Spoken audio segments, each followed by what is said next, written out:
providing accommodation. Unfortunately, many have become victims and lost their money in the process, and residents of Glorious Villa in AWOYAYA area of LEKKI in Lagos State may be an example. Our correspondent, Inijomekwa, reports. This used to be Glorious Villa community in AWOYAYA in LEKKI area of Lagos. It used to have about 800 houses and kept about 3,000 people in their homes. Now, between the 24th and the 27th of July, a demolition took place, and that changed their story. This is the moment when one of the buildings of the residents of Glorious Villa community was demolished in July 2018 in front of one of the property owners.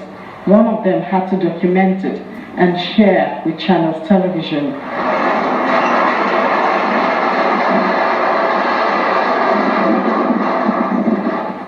Well, 3 months later, Kelly Berry, a visually impaired person who is a radio on-air personality and an artist, is with his wife. They sit on the rubble of what used to be their home.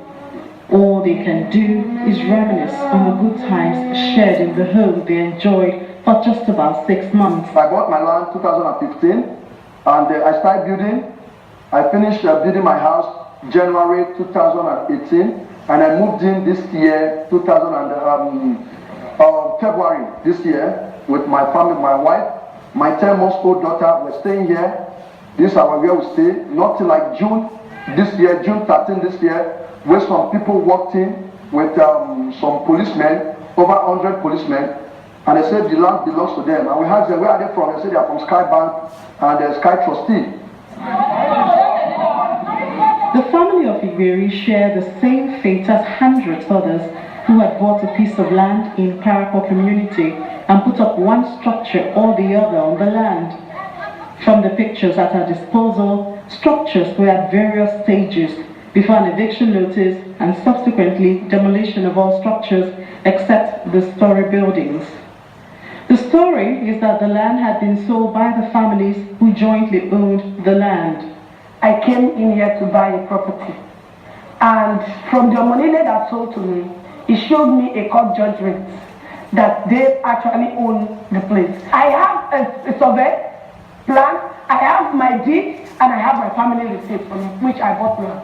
First, ownership of part of the land was in contention with the Lagos State government as an acquisition for aquaculture, and then there was altercation between the families and EIB, now SKYE Trustees Limited. The story of the aggrieved residents is corroborated by a representative of one of the families, Olawale Ashogun. He acknowledges Mr. John Oloyede as his family lawyer. We were in court when Mr. Oloyede informed us that he collected 30 million from EIB and shared it to the party on record. They were on seat in the court and none argued with Mr. Oloyede. On record, we say Alhaji Musa and Nako. They were in seat in the court and no one of them even argued that statement. When we left the court, we asked Mr. Oloyede of proof of what he said, and he showed receipts of other families. But my family, Ashogun, was not part of those who shared of the money. But Mr. John Oloyede is the legal person for the 55 families who own Abule Parapor community, initially made up of over 200 hectares of land, and has handled the case with Lagos State government. I went to court against the Lagos State government in 2004. After we got into court, we discovered that substantial part of this land, specifically 200.184 hectares, have been allocated to SKYE EIB trustees, then now SKYE Trustees, by the Lagos State government, then headed by Governor Bola Ahmed Tinubu. That was the certificate of occupancy dated 2002 December. Mr. Oloyede says that eventually EIB was joined in the case, but after some meetings, the family decided to settle out of court. They said they had been offered some money by EIB trustees and that they were willing to accept the money, and then they were willing to sign off. All the representatives of these people went to Alausa to collect money and sign. So I have to proceed to trial in respect of the surrounding land.